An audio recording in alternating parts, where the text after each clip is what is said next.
Rouvrons l'évangile ensemble, presque au hasard, et lisons. Vous le voyez, le petit apôtre Jean, ce jeune homme que Jésus aime tant, qui lui permet à la fin d'un repas ou au cours d'une halte après une marche fatigante de poser sa tête sur son épaule et de s'y reposer. Vous les regardez, ces bonnes gens du village de Béthanie, deux sœurs et un frère, Marthe, Marie et Lazare, à qui Jésus a donné tant d'amitié, qu'il vient familièrement s'inviter chez eux et qu'il séjourne dans leur maison. Quelle joie lorsque le maître est là. Marthe se hâte de faire la cuisine, Marie lui tient compagnie en l'écoutant parler. Voici qu'un jour où Jésus venait de faire un discours et de guérir des malades, de petits enfants courent vers lui. Eux aussi, ils ont entendu parler du Maître, et ils l'aiment de tout leur cœur. Mais l'un ou l'autre des disciples tente de les écarter. « Allez-vous-en, vous allez fatiguer le Maître avec votre bruit. » Mais Jésus a entendu. Il a aperçu ses jeunes amis. « Laissez venir à moi ces petits enfants, commande-t-il. » Et les petits s'approchent. Il les caresse avec tendresse. Il profite même de l'occasion pour donner aux grandes personnes une excellente leçon. Si vous ne devenez pas semblable à de petits enfants, c'est-à-dire aussi purs, aussi innocents qu'au jour de votre première enfance, vous n'entrerez pas dans le royaume des cieux. Voici qu'une autre fois, tandis que Jésus déjeune chez un riche, une femme pénètre dans la salle du repas et s'approche de lui. Suivant la coutume antique, les convives sont étendus sur des lits pour manger, les pieds nus. Cette femme, du nom de Madeleine, n'avait pas bonne réputation dans le pays. Que vient-elle faire là, auprès du maître? Elle s'agenouille. Elle verse un flacon de parfum qu'elle a apporté avec elle, et tout en pleurant d'émotion, elle essuie les pieds du Seigneur avec ses longs cheveux. L'hôte est indigné, il est sur le point de chasser Madeleine. Mais Jésus intervient. Il sait pourquoi cette femme a agi ainsi.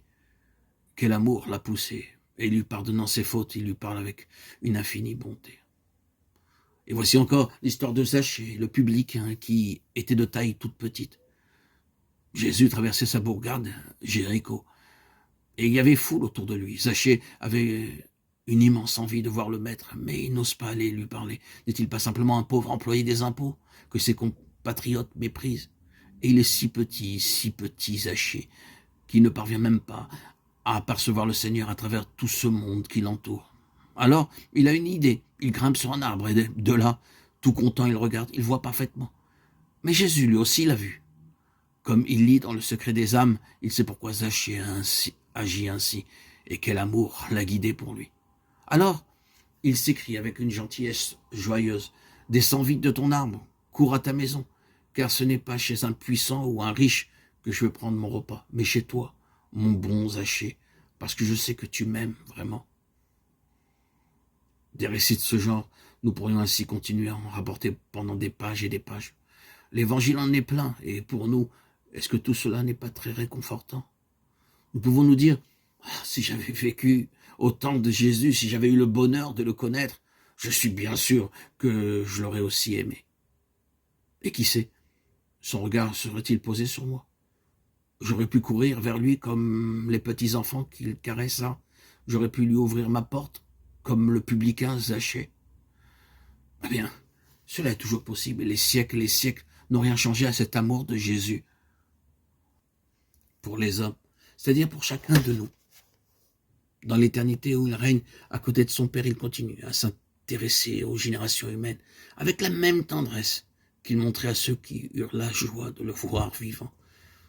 De cet amour, nous sommes sûrs, nous en avons la preuve. Ne l'a-t-il pas dit lui-même? Est-il plus grande preuve d'amour que de donner sa vie pour ceux qu'on aime? Plus encore que ses actes et ses paroles, ce qui nous montre l'immense bonté de Jésus. C'est sa mort et son sacrifice.